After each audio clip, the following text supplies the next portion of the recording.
Hello, welcome to another edition of Prove All Things.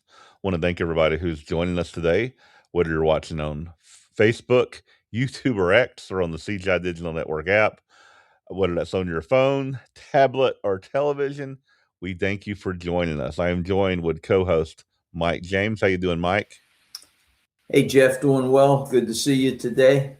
Yeah, good to see you as well. How things been going for you this past week? Uh, Busy. It was a busy week.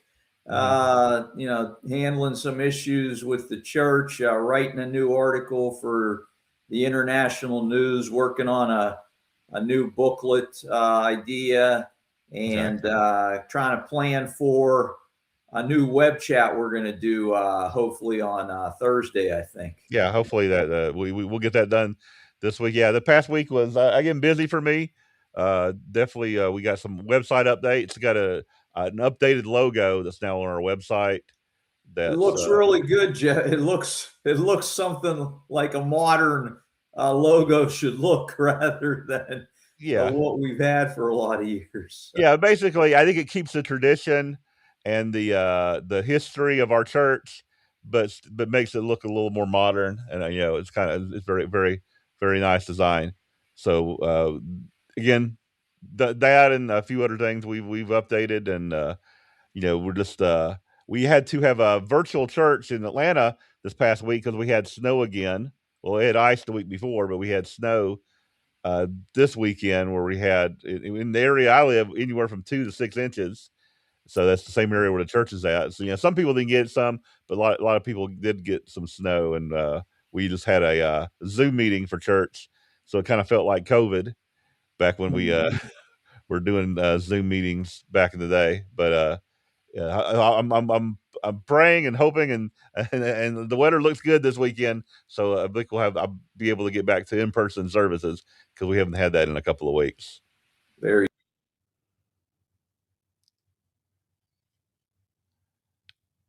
All right, Mike, if you're if you're listening to me, I think you got cut off. So if you could try to rejoin, there you are.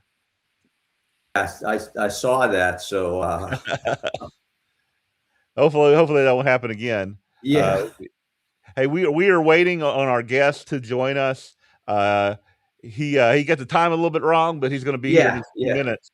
So, and before we do that, we wanted to maybe get into a little bit and discuss the topic we're going to talk about from a scriptural point of view, and then so I think you had a few scriptures you wanted to bring to us that we could look at, Mike. Yeah. We've got a fella coming on, Tim, who's from Phoenix, Arizona. He's with the Greater Phoenix Church of God, and he's got a counseling background as a profession.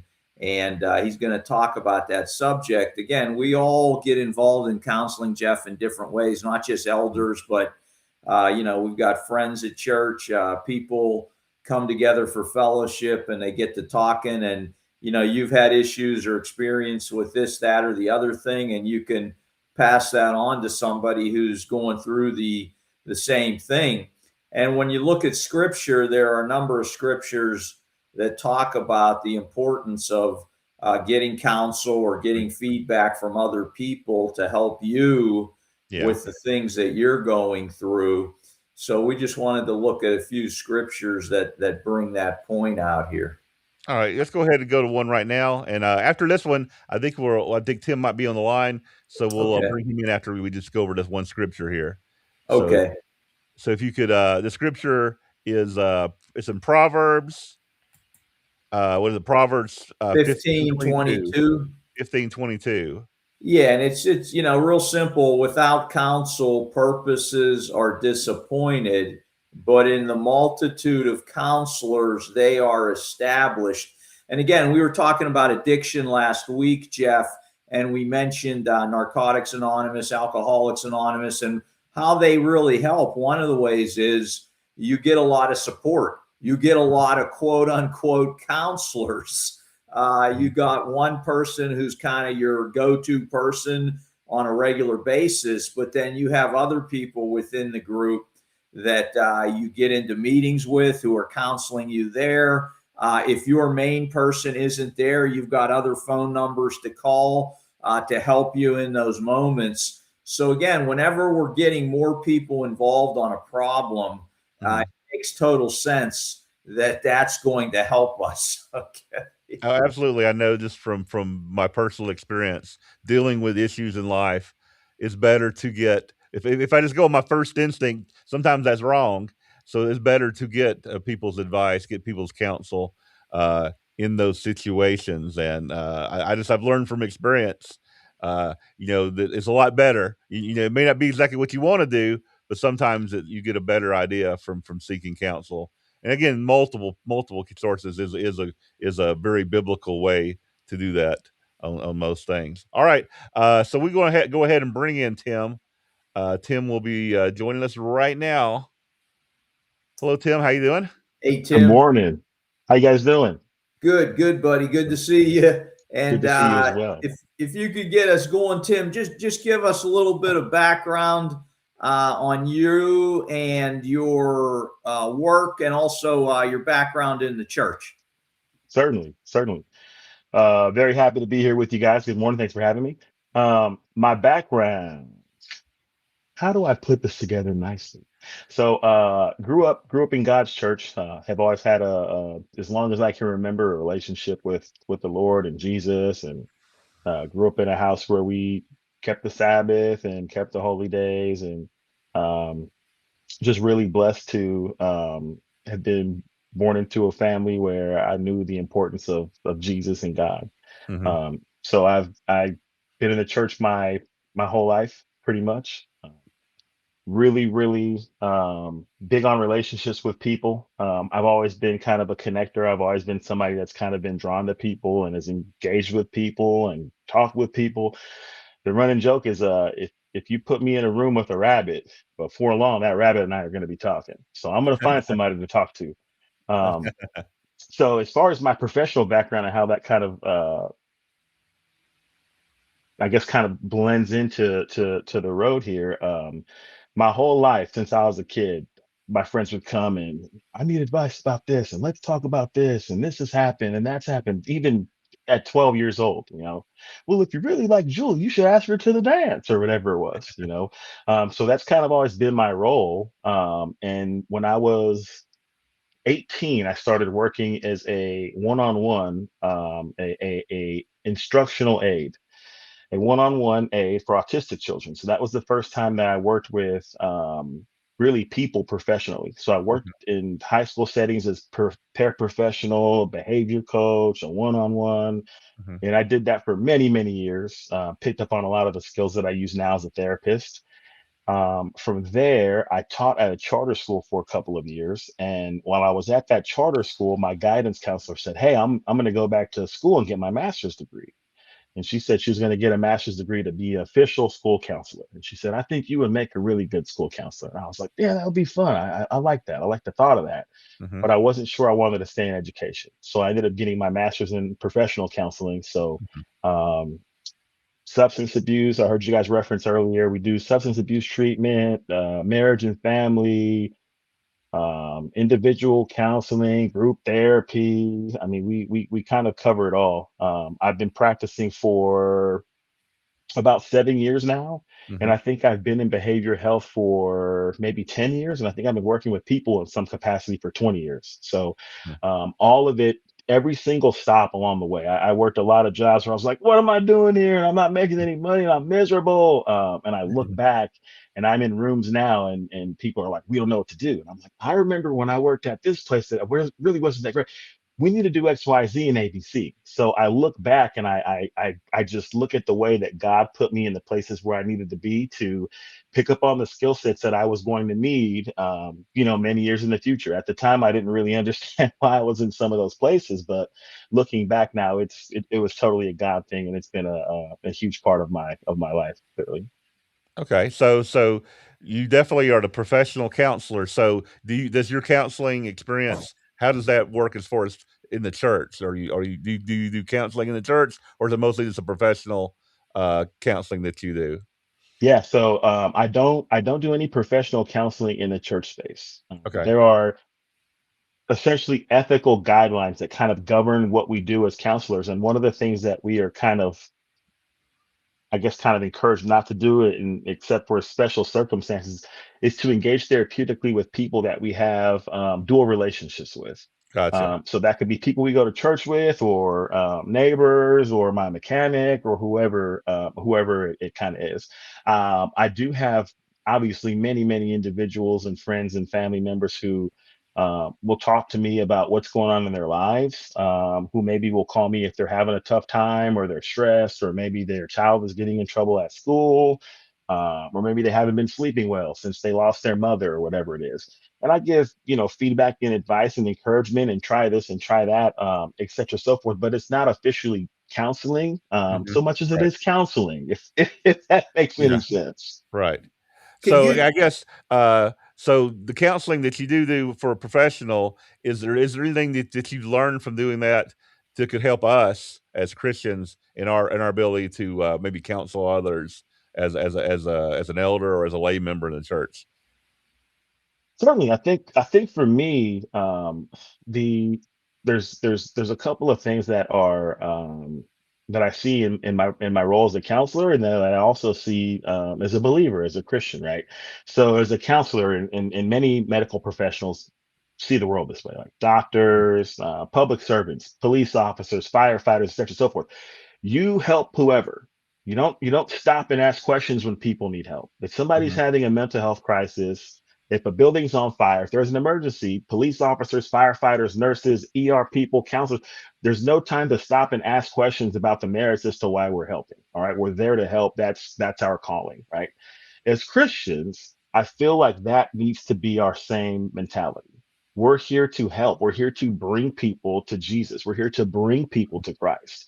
And that should be our focus. And we should really put all of our energy into that. And so I feel like those are very much dual roles as a counselor and as a believer. As far as helping people and counseling people, um, I guess the biggest thing that I would say is the biggest thing that we could do is just listen.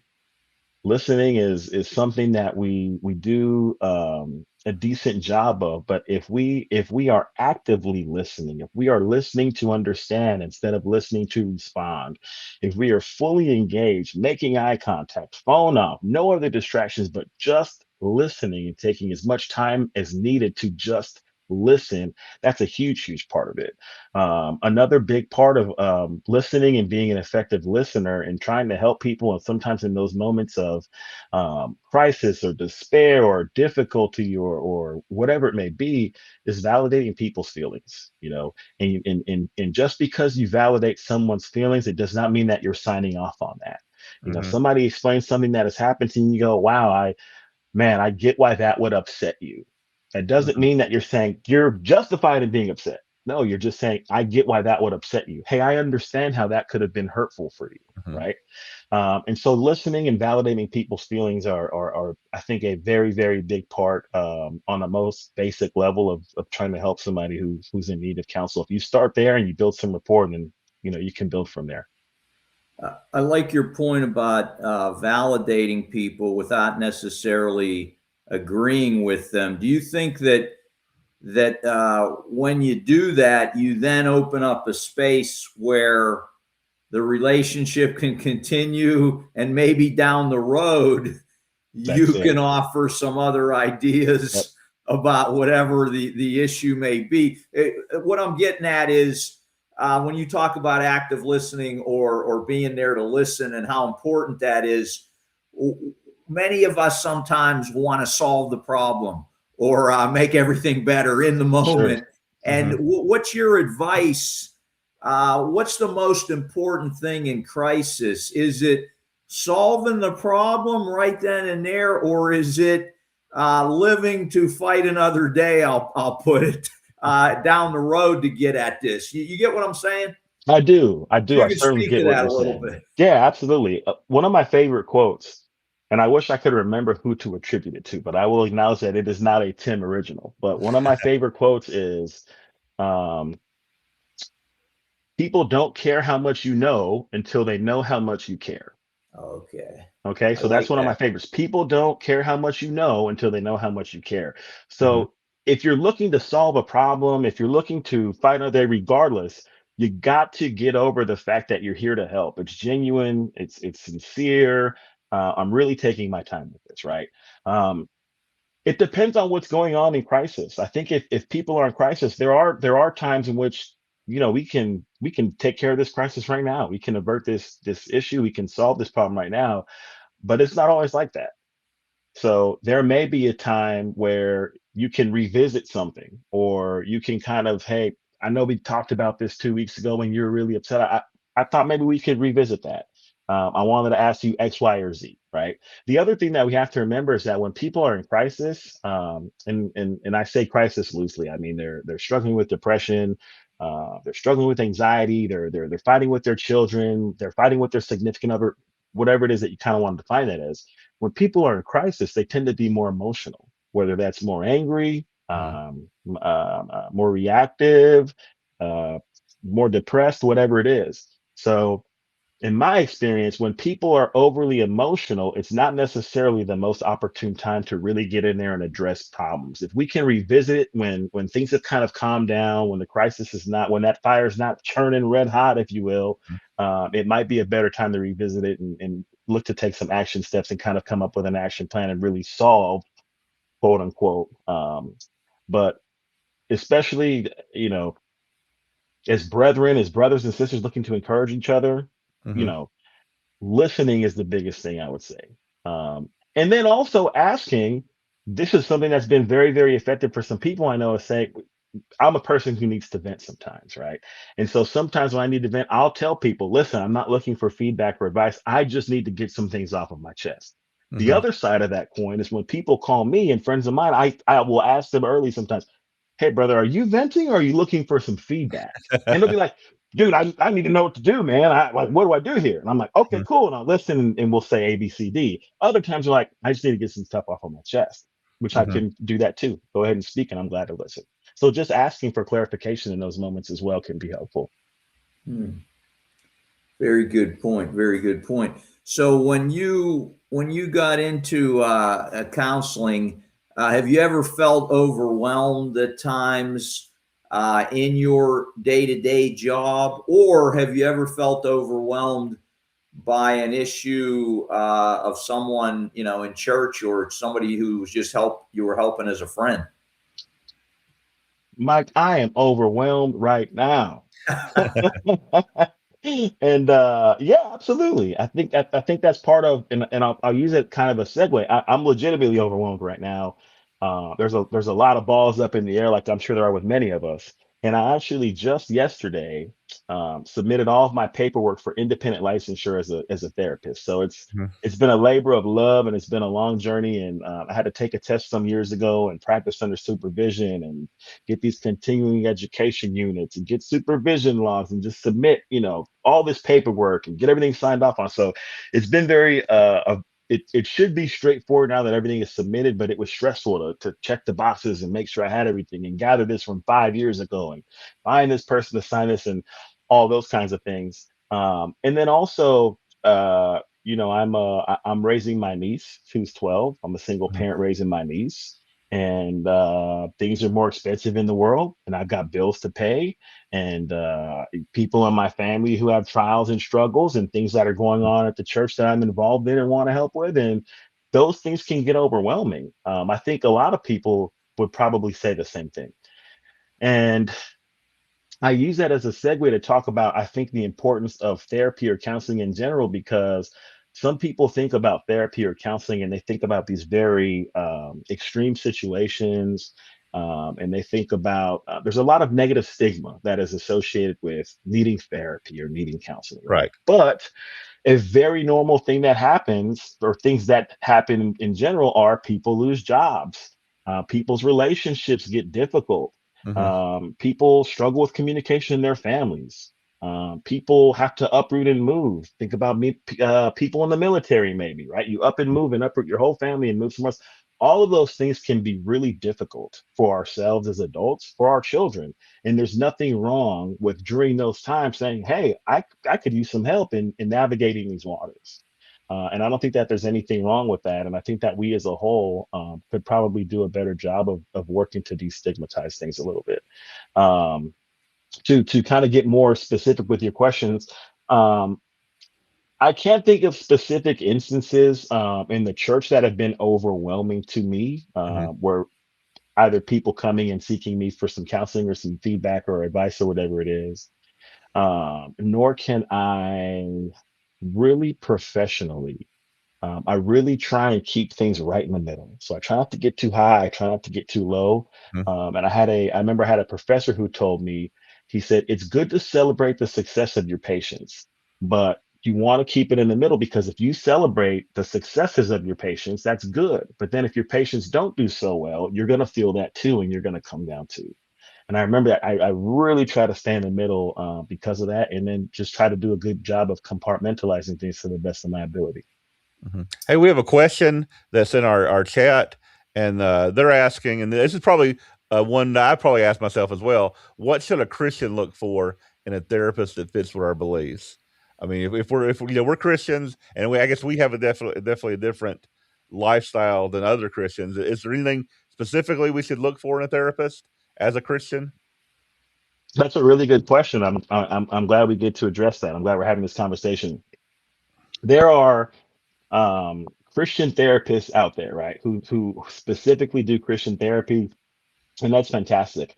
Um, I am not a like classically trained, Christian therapist. I'm a CBT therapist, cognitive behavioral therapy. Obviously, I'm a believer, right? When Hmm. I counsel people, I cannot talk about my faith and my religion. Okay. Hmm. Now, if a patient introduces faith, religion, whatever into our sessions, then I can affirm that. It's essentially like, okay, I can talk about that now. If a person is a Christian and bring that and says specifically, I'm a Christian, I believe in Jesus, such and so forth, I can affirm that, right? So it's like, okay, cool, we're on the same wavelength here.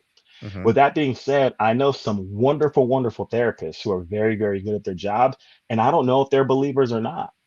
And I say that to say that if you are talking about things specific to therapy that are very much ingrained in your faith and your walk, and that's not to say that everything is not essentially ingrained in our faith and our walk, then there Hmm. may be a bigger need for an emphasis on a Christian counselor, right? But I do feel like if you are looking for general counsel, it's wonderful to have a therapist who has the same beliefs as you. But I think the emphasis should be on finding a good therapist. It's hard to find somebody that you can connect with as a therapist. Hmm. It's difficult in itself. So I think the emphasis for me, I would really say work on finding a good therapist, and that therapist should be able to help you along with your journey. Just like if you were to go to a mechanic or a tax professional, like it's great if they're a believer, Hmm. but hey, if you can fix my Buick out there, I need my Buick fixed, brother, like Hmm. for lack of better terms. Is there any I guess, pitfalls that maybe people who aren't licensed therapists can make mistakes in giving advice or providing therapy for others? Is there a way that we could make mistakes that maybe like you as a licensed therapist would not make? I mean, we all make mistakes, right? Yeah. We all make mistakes. I think as trained therapists, there's definitely a nuance to some of the things that we do. There are also techniques and strategies that you use in session, when you treatment plan, when you crisis plan. There's a lot of safe locks kind of built into our work. Hmm. There's also nuance in getting to the end of a session and kind of packing things back down for better terms before somebody leaves your office. I think those are all things that are nuanced and that come with time and experience. Um, Certainly there's an opportunity for negative outcomes. But I think that, if you're doing things from the right perspective with the right motivations, and especially in our spaces as believers, look, if we're seeking out the Lord and we're praying to the Lord, Lord, give me the words and give me the right things to share with this individual, and we're doing Hmm. it with good intentions. I mean, that's the best that we can do as friends, as brothers, as sisters, Hmm. who are looking to help one another, because we all have struggles and we all have something and we're all kind of deal with something. So I would err on the side of trying to be a good brother and as supportive as you can and seeking out the Lord and doing that, then saying, don't say anything. You don't want to do more damage than good. Right. Okay. When you're counseling someone, should there be like a time limit where let's put this aside now and we'll get back to it later due to emotions and feelings, and that's something that's come up for me when I do counsel some people. I try to keep it within a time frame because of the emotional stuff that can come up can affect people in that moment. What are your thoughts on time frames, and how long do you do this? When do you come back to it? Any thoughts on that type of thing? Yeah, I mean, if you're looking at it from a counseling perspective, there's treatment planning around that. And when you first talk with somebody or do an intake with somebody, you talk about the frequency at which you will meet. You talk about how we handle emergencies, et cetera, so forth. So without getting too far into the weeds, with me, generally the cap that I'll meet with people for is about an hour.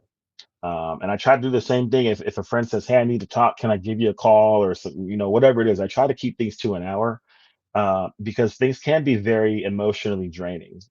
There's some hours that don't feel emotionally draining. There's sometimes 10 minutes into that hour, and I'm like, man, I need a water break. This is intense. And so it just depends on what's going on with that person that you're talking to. I do think that it is important to recognize that we're not perfect. None of us are going to be perfect. We're going to try to be as composed as we can be, but if you're talking to someone and things get overly emotional, there's nothing wrong with saying, okay, things are a little bit, that fire in that barrel is churning pretty hot right now. Whether that's somebody crying or somebody who's angry, whatever it is, and saying, why don't we take a 2-minute break? Okay, why don't we take a couple of deep breaths? Let's try and regulate ourselves a little bit, drink a little bit of water, maybe take a bathroom break. Take a deep breath. All right. And let's pick it up again in 2, 3 minutes. Now, when you do that, you might start to build and build and build and build and build and build. And you might have to do that again in 20, 30 minutes, whatever it may be. But Mhm. that's better than just things continuing to intensify and et cetera, so forth. So take breaks if things get intense. And we can acknowledge that as well. If somebody is if you're counseling somebody for the first time, for example, and they said, Mike or Jeff, hey, I really need to talk. There's all these things going on. Me and my partner are fighting, or I'm struggling with addiction, or whatever it is. You can kind of I don't want to say set ground rules, but for lack of better terms, you can put some expectations out there. Hey, when we meet, if things get overly emotional, I might say, let's take a couple of minutes to take a break. All right. That's not abnormal. That's not a reflection on you. That's just something I do. I try to keep our conversations to about an hour in time length, just because these things can get emotional, or this, and that. So the first time that you're meeting with somebody or you're preparing to counsel them, you're letting them know what this might look like, and really setting expectations for them, so that when you get to an hour, you're going, hey, wow, it's been an hour. And you're going, hey, I kind of got to wrap it up. Well, what do you mean? Why are you wrapping it up? It's only been Mhm. an hour, right? Mhm. But if you lead off with saying, hey, let's talk, we're going to give it about 50 minutes to an hour, and let's XYZ, you kind of set expectations, Mhm. and kind of set, I guess, parameters around what that looks like. You can also, at that time, if there's things that you might say something like, "Hey, there's some things that I'm more than happy to talk to you and listen to you, but if there are things that come up that are outside of my scope, or things that I don't really know about, I will humbly say I don't know." And I'm happy to try and help you find somebody who might be more appropriate or more helpful in helping you talk through those things or address those things, which is something that I do professionally as well. Hey, if it's outside of my scope, I'll be the first to say, hey, this is not really my scope, but let me try and help you find somebody who this is within their scope of work, and are more comfortable and more equipped to help you address these challenges or struggles. Gotcha. How about with, like you mentioned, maybe marriage with a couple, as opposed to a single person that you're talking to about an issue? Do you have a different approach initially with a couple? I mean, do you separate them first and get a baseline from each one, and then bring them together, or how do you handle that when you're working with more than one person at the same time? Yeah, take a quick water break. So it depends on the first stages of therapy. So for me, I might be meeting with Bob individually, right? And Bob talks about his struggles with his marriage. And after 3 or 4 sessions, I say, well, Bob, do you think it might be beneficial for us to meet with your wife and do a couple session? Mhm. Same thing if I'm working with a 15-year-old and they're talking about struggles with their family, eventually I'm going to say, I think we need to do some family therapy and get your parents in here to kind of talk about what's going on. When you meet a couple and the couple's the first interaction or engagement with them, they say, hey, we would like counseling, then you're meeting them both kind of for the first time on equal footing, right? For lack of better terms. When you engage in therapy with a family or with a couple, the big thing is that you're dealing with more dynamics, right? So if I'm working with one individual, then we're working with their blind spots, their biases, the things that they kind of have to unpackage. Um, we're working to increase insight and awareness for them as an individual. Okay. So if that is your patient or your patient, if that is the person you're doing counseling with, and they want to introduce their wife into the counseling or introduce their husband into the counseling or their children, it's just the same thing with a new party, right? So Mhm. there's more to manage there. But with that being said, some dynamics, especially when you talk about family dynamics, things that are happening in the phone or in the home, the most effective way to do it is to do it as a unit. If you're talking to mom about these are the things that you need to do to put some structure into the home and to get some better behavior out of kids, how can you do that without having dad there, and vice versa? How can we talk to dad, these are the things that you need to implement and not include mom in the plan? Who else is in the home? Like it just makes sense. So same thing. If there's a marital issue, I would say that the most effective way would probably be to get them. Well, it depends. I don't want to say black and white always, Yeah. obviously, but Mhm. if you can get them together in the same room and kind of hash it out Mhm. together, it's going to be more effective, I think, than doing it separately. There are circumstances when obviously that is not the case.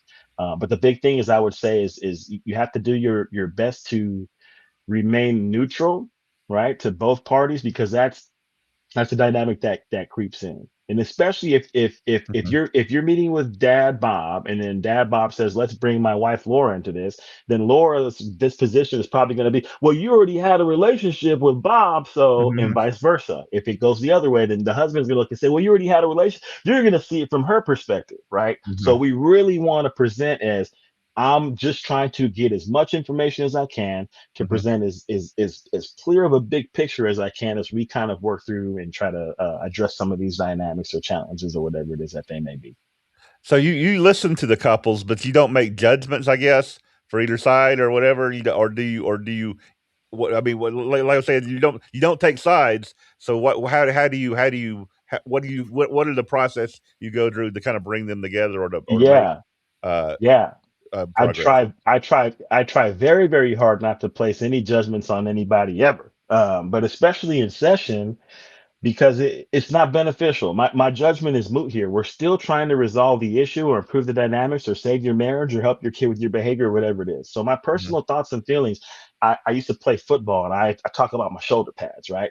So Tim's beliefs, Tim's thoughts, Tim's views of the world, the way Tim perceives things, Tim's biases, blah, blah, blah. Those are my shoulder pads. Okay. So the last thing I want to do is take my shoulder pads off and put them on Mike. Okay, because Mike has his own, and Jeff, you have your own thoughts, beliefs, ideas, and viewpoints, and how the world works, etc., so forth. Right. So the same thing with patience. I try. If I'm doing a good job, my patients don't know if I like basketball or football. They don't know my favorite food. Like, I don't want to say they don't know anything about me, because I am personable and you have to build rapport. But I don't want to have my thoughts, beliefs, etc. influence, especially in a marriage or a family dynamic. I don't want to influence that one way or the other. Mhm. Um, Two analogies that I use. One analogy that I use is I might meet with somebody and they might say, this is all hypothetical. They might say, my wife made me come to therapy because I get angry. Okay. And then we do an intake and we talk, and within 2 or 3 sessions, I'm like, man, it sounds like this guy gets angry because his wife is doing X, Y, or Z. He's reacting to her. Okay. So if Mhm. I say that to the patient and the patient never thought that, now the patient goes home and, Sarah, you're the one that makes me angry. Now he didn't even think about that, but now I put that on him. based Mhm. on my assumption. Yeah. So what I try to do is drop breadcrumbs and get people to get to a point, and I say, okay, you've picked up these breadcrumbs and you got there. What are your thoughts on this? Or have you considered this? Or whatever it may be. So I'm really trying to help people increase insight and awareness so that they can make a better informed decision. Another analogy that I use, I have one of my clipboards here, of course, I'm in my office, is a coworker just last week said, when you give advice about, and I said, I rarely give advice. And my coworker said, well, then what do you do if you're the therapist? And I said, the thing that I do is when people come up to me and they say, okay, Tim, we've been talking about this thing. What should I do? Mhm. I hold up a mirror and I go, Mike, it seems like you've shown me that more time with your family is important. It seems like you've told me that how your compensation is not as big of a deal as much as the work-life balance is. Seems like you've told me that mentorship is important to you in our sessions. Mhm. So based upon that, what do you think the job that you should take is? Oh, well, given that, then I think I should go work for IBM. Okay. I have not given you any advice, but what I have done is brought back to memory the things that you have pointed out, the things that you have shown me are important to you as an individual. So Mhm. whether that is what you're looking for in a relationship, whether that is opportunities for improvement as a father, whether that is which feast site to go through or to Mhm. go to. This you said you want to be close to home. You said you don't want to Yeah. travel too far. You said you didn't want to get on an airplane. Which feast site do you think you should choose? So it's all about trying to help people make informed decisions. I try very, very hard not to place any judgments or to give any advice. Question, Tim. So, in counseling people, trying to figure out like what is at the, let's say it's a couple, and so trying to get at the core of the issues, to help. Do you have certain areas you want them to discuss with you before you start making assessments in your own mind, or getting to that point where you can say to them, well, here's what we've got now that you guys, here we go. So one thing I use, again, amongst other things, but one thing I definitely get into is just, the past life of folks, where they're coming from, how they were raised, what experiences occurred in their life that may be significant in some way, that could relate to why there's this issue. Are there certain areas you want to have discussions in as you assess what's really going on here? Yeah, absolutely. That's a really great question, Mike. I think professionally as a counselor, I have a tool that makes it a whole lot easier for me to kind of start to progress through these conversations that I don't necessarily have if a person at church or a random person kind of comes up and starts to talk to me or engage with me or ask some questions. So as a therapist, the first thing that we do in an intake is what's called a biopsychosocial assessment. Okay. Okay. So when we do a biopsychosocial assessment, we're asking about your family of origin. Where were you born? Are Mhm. there any family histories of substance abuse? Is there any family history of mental health challenges? Mhm. What do you do professionally? Did you go to college? Were you in the military? Have you ever been incarcerated? So you're asking these questions, and as you're going through your intake, you're starting to put the picture together. Okay, Mhm. you're starting to pick up on some different things, some different themes. Okay. Um, Not everything is black and white. Not everything Sure. is left or right. Not everything is up and down. Some things just are. Another quote of mine that I like this. That one I will say is a Tim quote. I say that a lot. So it's not necessarily good or bad. Some things just are. But some things are significant. It doesn't mean that it's a negative or positive thing, but it is noteworthy. Um, I grew up in a single household. My parents divorced when I was little. My father passed away when I was little. These are all different things that can impact the dynamics of a family, the dynamics of a marriage, right? I've been divorced once. My last marriage ended because of infidelity. Okay, that might have an impact on how you navigate some of the waters in your relationship, or even before you're married. I've been in love 3 times, and I was cheated on 3 times. Now I'm afraid to date. Now I'm afraid to get married. Those are very real things. So when you have a formal opportunity to ask those questions and get that information, it definitely is helpful in helping you kind of navigate those waters and put a picture together. without having like that assessment tool, you just kind of get there by engaging with people and talking to people. Mhm. Now, if I was meeting with somebody for the first time in a less formal setting, right? So not counseling per se, but maybe at church or whatever, right? And I didn't know them, well, I might say something like, "Oh, sure, I'm happy to talk to you about these things, but can you guys help me learn a little bit more about you before we Mhm. kind of do that? Help me understand a little bit more of your backgrounds. How long have you been married? Like, you Mhm. know," and I might ask some of those pertinent questions. Mhm. Obviously, you might not ask every question that you might in an assessment, but ask Mhm. the questions that are germane to the topic that are going to help you get a clearer picture and a better understanding as to what is going on. Hey, Okay. we have a question from our audience again, and but maybe and I find this interesting. It says the term of PTSD has gained a lot of popularity. That's post traumatic stress disorder. Yep. Yep. How relevant are you finding this in your practice that are legitimate PTSD diagnosis? Is so I guess they're asking, is that real, and how is it affecting people? You know, and do you encounter this in what you do? Yeah. So PTSD is very real. I definitely encounter it. We are doing a better job as a society, as a people, of of destigmatizing mental health and getting people into treatment, right? Mhm. And that's a good thing. Okay. But what happens is if you have more people who are engaging in treatment, more people are coming out of the shadows and talking about X, Y, and Z, you're going to see an increase in certain diagnoses because more people are seeking treatment. Okay. Now, PTSD specifically is related to a traumatic experience. Okay. I feel like we oftentimes think of PTSD and we think about like our veterans who come back from serving in tours of war, such as so forth, and that's kind of where we generally think about PTSD. But you can have PTSD from being in multiple car accidents. You can have PTSD from physical, mental, sexual abuse. There's many different things that can trigger trauma. And a post-traumatic stress disorder, a response to that is specific to the individual.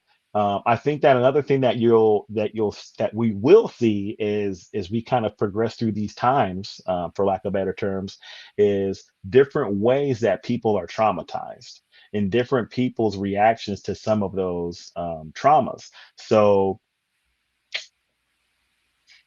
it's hard for me to think of a specific example off the top of my head, but there are certain things that are prevalent right now that my parents, if that would have came up in conversation, they'd be like, "That's not a real thing."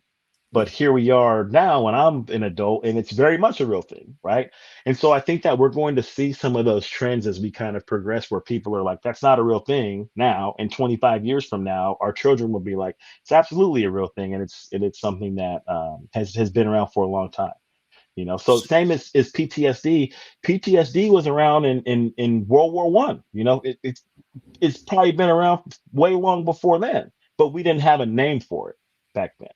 I use an example. I'll use a personal example here. I've struggled with anxiety for most of my life, and it's managed now, and I don't take medications or anything. And I know people that need to take medication for their anxiety. It's a very real thing. I always felt anxious as a kid. It wasn't until I was about 13 or 14 that I actually figured out the word anxiety and could define it. And I was like, "Oh, that's how I feel." I just thought everybody always felt like that.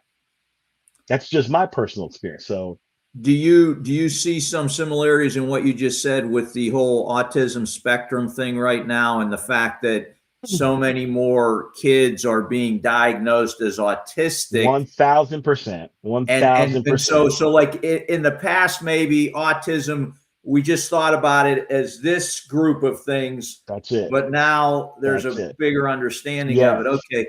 Yes. um Yes. Autism, real quick, autism spectrum disorder. It's a spectrum, right? okay. So if you meet people on opposite ends of the spectrum, it might not look the same. You have Yeah, people who are i've autistic, right? I've experienced that. Yes. I did some volunteer work with physically and mentally handicapped kids. They had a lot of autistic kids there. And, they give you a piece of paper telling you what was up with the kid before you work with him. And, I'd get one autistic kid, didn't say a word. completely within himself. Mhm. And then on a month later, they give me one, and it's some kind of other autism. This kid was running all over the place, yelling. And Yep. can you explain that a little bit? Yes. Yeah, it's a spectrum. I'm not like an autism expert or anything Okay. like that. It's not my specialty, it's not my scope, but it is a spectrum. So when you talk about autism spectrum disorder, like I said, people it'll look different for different people on the spectrum. And so some are very high functioning, some are lower functioning. Some people who are autistic, their brilliance is manifested in art, or people think about the movie Rain Man and how he was with the numbers and the toothpicks and counting cards. Like some people's brilliance will manifest through numbers and things like that. Some people through art, some of them through video. It just all looks different. But it's very much a spectrum and it looks different on different people. The other thing that you talked about there is as we see more autism diagnosis, it's the same thing. Yes, more people are getting engaged in treatment, more people are getting early diagnosis, and that's leading to earlier intervention, which leads to much better outcomes for young people who are diagnosed with autism. Some of the like there are many instances where children are like nonverbal, like not talking at all, and they get diagnosed and they get the appropriate therapies in place and they get the appropriate program engagement. And 2 years later, that young person is talking, right? So if there's a say that young person, it takes them till they're 10 to get into the right services, to get into the right therapies, such and so forth, it's a much shorter runway to kind of address some of those skills deficits. So the sooner you can get people in, the earlier you can engage them, the better your outcomes are going to be. Very good. Tim, I think we lost Jeff. Before you came on, we were having a little issue. He thought it was on my end. It may have been on his Uh-oh. end, but we're still here, so that's okay. But I just wanted to let the folks out there know that Jeff's probably trying to get back in here. But there's another question here, Tim.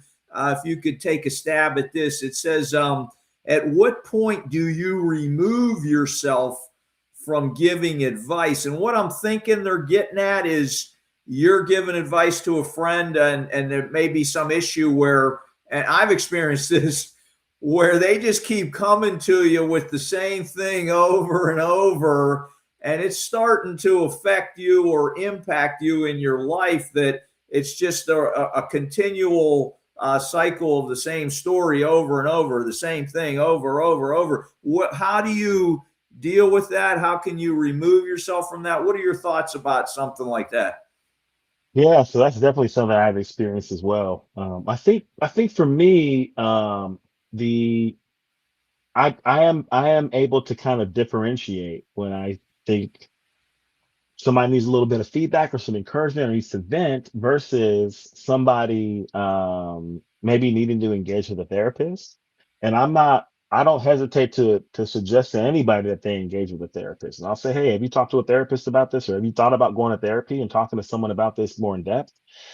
Um, Personally though, I can think of an example. I had a dear friend who was having some struggles, and he gave me a call and we talked, and he was having a really tough go of it. And I said, hey brother, you need to do A, B, and C, and here is a place that you can call if you think counseling might be something that is beneficial or helpful for you. And he said, okay, great. And then like 2 weeks later, he was having a tough go of it and he gave me a call again. And we kind of did the same thing. And I said, hey, Kate, okay, brother, you got to do ABC. You got to do 1, 2, 3. And hello, Jeff. And these are this is the number you can call or a place that you can go if you need some additional support or whatever it is. Okay. The third time he called, he said, hey man, I said, wait a minute. Did you do ABC yet? Well, no, I haven't had a chance yet. Okay. Well, do ABC first and then give me a call. But let's start with that because I've told you some very specific things to do. I've had people that have pulled me. A friend pulled me aside and I said, "Hey man, I need you to talk to my son." And and I said, "Okay, what's going on? This is that." I said, "Hey man, I actually recorded a podcast episode. It'd be really really good for you and your wife to listen to. You should start with listening to that because it'll go through a lot of stuff." Okay, cool. A month later, man, I need you to talk to my kid. Wait a minute. Did you listen to that episode? I said, no, I didn't get around to it yet. Okay, let's start with that. Let's start with that. Um, There's also nothing wrong. I had a friend who talked to me about a similar situation that you just described. And she said, basically, like, I'm at my wit's end. I can't do this anymore. And she said, but I like to travel with this friend and we like to eat together. We go out to eat and we're in a book club together and we could talk about all these other things. But this friend sometimes complains that they lack depth in their social relationships. And I said, okay, there's nothing wrong with saying, Margaret, I love when we travel. I love when we go out to eat. I love hanging out. I love when we talk about politics and baseball and we talk about art. But man, I am at my wit's end. I've had a lot of suggestions on how you can enrich your social relationships, but I don't know what else I can do. And at this point, it's just making me feel bad. So I don't know what else to say other than can we talk about those other things and can we kind of focus on those other things because I don't know what to tell you. And it's kind of burning me. And I think that's the way that you can communicate something like that, hopefully in a way that is not ultra hurtful. I'm not saying I don't want to be your friend. I'm not saying I don't want to hang out with you. I'm just saying I don't know how to help you fix your radiator or to get your marriage back online or to stop smoking or lose weight. Like I don't know. I've tried everything I can try and I don't know what else to say. Gotcha. Gotcha. I hope that answered that question. Yeah, I think so. I think so. Jeff, you're back. Good to have you back. Yeah, I'm back. My internet in my house completely dropped out. Okay. So good thing the show kept going. So I'm Yeah. happy that we have a service where it keeps going even when I'm not here. So, Right. but I'm happy to be back. I just had to go unplug some stuff, plug it back in, and get it going. So Gotcha. Glad you can do that on the fly, man. So figured it out. But hey, Tim, we got about 10 minutes left here. We've been peppering you with a lot of questions. Let me give you a little time right now here. What are some things you may want to get across to the audience about this subject? Let me give you some opportunity here to just speak off the cuff. Yeah, certainly. Well, this has been fun. I'm happy to answer questions and I think it's an important space for us as believers. And mhm, the big things that I would kind of want to convey to people is you are not unique because you are struggling with your mental health. You are not unique and by yourself because you are depressed or you have anxiety issues or you have imposter syndrome and think you should be a better parent or a better husband or a better wife. Um, Life is difficult. There's a lot of things that are going on right now that are challenging, that are debilitating, that are draining. Okay? mhm, That's not a unique circumstance. So if you need to talk to somebody, then talk to somebody. It doesn't mean you're weak. It doesn't mean you have a lack of faith in God. It means you're a human being who's experiencing a difficult, a difficult life. You know, there's a lot of blessings. I live such a blessed life. My life is truly beautiful. God has been so good to me. But that doesn't mean that there are not tough days and tough times and things that I struggle with and things that I think about when I lay my head on my pillow at night that worry me. mhm. That's part of the human experience. So if you need to talk to somebody, then talk to somebody. There's nothing wrong with that. That's a big thing that I would emphasize. Another thing that I would emphasize to people who are struggling with their mental health. Okay. And I've heard about this for years and years and years. I've even believed it for years and years and years, but I've really put it into practice over the last couple of years. And it's been there's been a shift for me, and I'll elaborate on that. If you exercise like 3 to 5 times a week, it will do wonders for your mental health. I mean, universally, I can't think of one mental health disorder that I would say, no, don't exercise. Almost universally, I'm like, exercise is good. Mhm. Depressed, good. Fighting with your wife, good. Kids aren't listening, good. Exercise. Exercise releases endorphins into our body. We feel accomplished. We push ourselves, and it doesn't have to be weightlifting. It could be martial arts. It could be running. It could be tennis. It could be jujitsu. It could be pickleball. Whatever it is, get that ticker going for 30 to 40 minutes, 3, 4, 5 times a week, and you're going to see significant changes in a positive way to your mental health.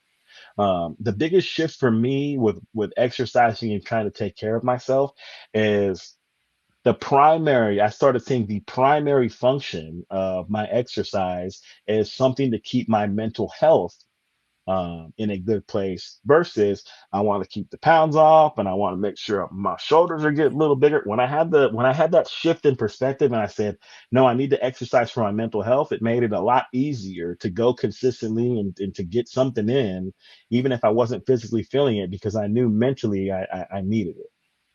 Hey, I have a question that's just come up, just thinking of what you were saying here about mental health and Hey, people wait a dealing with second. mental health. I just got to say, somebody says, "Does walking to the fridge count?" That's good. If you can do it about 100 times Yeah. swiftly. Yeah. But one question I want to ask is that some people, or maybe a lot of people out there, for their mental health issues are taking medications. Is there a way that therapy can replace medications, or does it supplement medications? I mean, can you get off medication through therapy? Is the question, or is there, or what should we know about that? Yes. So great question. I'm glad we're having this conversation. Medication is for mental health disorders is not a bad thing. And the example that I use all the time, and some people don't like it, and some people go, "Oh, that's fair."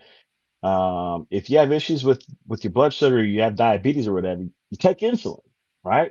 Mhm. God inspires somebody to create insulin, and it saves lives. Insulin is good, right? So if you have diabetes and you take insulin for your diabetes, nobody bats an eye.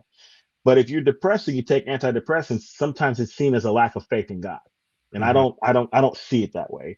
I am always for the therapy first approach. I always say try therapy first, try therapy first, try therapy first. There are some mental health diagnoses that the best practice available is medication management, and you're going to get the best outcomes out of consistent medication management for those patients. But I do feel that a good deal of mental health disorders you can address with therapy. Now, that does not mean that some are not better to address with therapy and medications. Mm-hmm. I also have had patients in the past that don't want to be on medications. And I always say I'll support my patient's vision of their future. So if my patient doesn't want to be on meds, then I'm going to try everything I can therapeutically to support them so that they don't have to take medications. Now, with that being said, there may get to a point where they say, I don't want to take meds, but I feel like this, and that, Tim, what do you think? And I'll go, okay, you've told me, right? And I'll go through that whole thing with them, you know.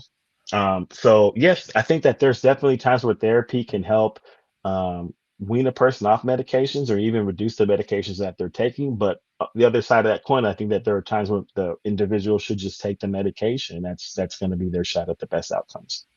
Okay. Yeah, I've experienced that over the years where we were dealing with someone in the church and they were off the medication and certain things started to happen and so I hear what you're saying. It's not one size fits all. We got to look at each individual individually to try to figure this out. So I get your point, man. Mm-hmm. Absolutely. All right. Well, thank you, Tim, for joining us today. It's been a pleasure. Definitely a lot of things that I've never thought of as far as therapy goes, and I guess a lot of good advice. Even though maybe that you that you've kind of given us about the idea of therapy and how to help others. So do appreciate you being here. Is there anything else you Tim, want to leave us with? Oh, go ahead, Mike. Can we put your email out, or you want to? If people are interested, they just contact us to get to you, or yeah, let's do it that way, Mike. If that works. Okay. Very I'd good. be happy to I'll follow go ahead up and with put up Mike's email. Yeah. So again, if someone out there wants to contact Tim, just shoot me an email and we'll take care of it that way. You know what? You can also share my email if you would like. I don't think you have 8 million listeners or anything. It's going to flood my inbox. Yeah. So No, what is your email? But I'm available at threadgill.therapy. And I can type that into the chat if it's easier. Yeah, that way I can take it. Threadgill.therapy@gmail.com. Okay. Yeah. Put it in the chat and I'll see if I can get it up on the screen. Yep. And if there's questions, I'm happy to answer some questions. If I can point people in the right direction, I'll do that. But yeah, it's been a pleasure. This has been a lot of fun, and was happy to do it. And certainly appreciate you guys having me on. If you'd like to do it again, Tim, we'll get you in the future. Maybe you can decide exactly what you want to get into. and we can talk about that down the road. Yeah, anytime will be my pleasure. It's been a lot of fun. Thanks, All right. man. Appreciate Yeah. it. All right, guys. God bless you. Have a blessed week, fellas. I appreciate it. All You right. too, Yeah. Thank brother. you again for joining us. We want to thank everybody else who's been watching today. We thank you for joining us as well. And we'll see everybody next week on another edition of Prove All Things. Goodbye to everyone.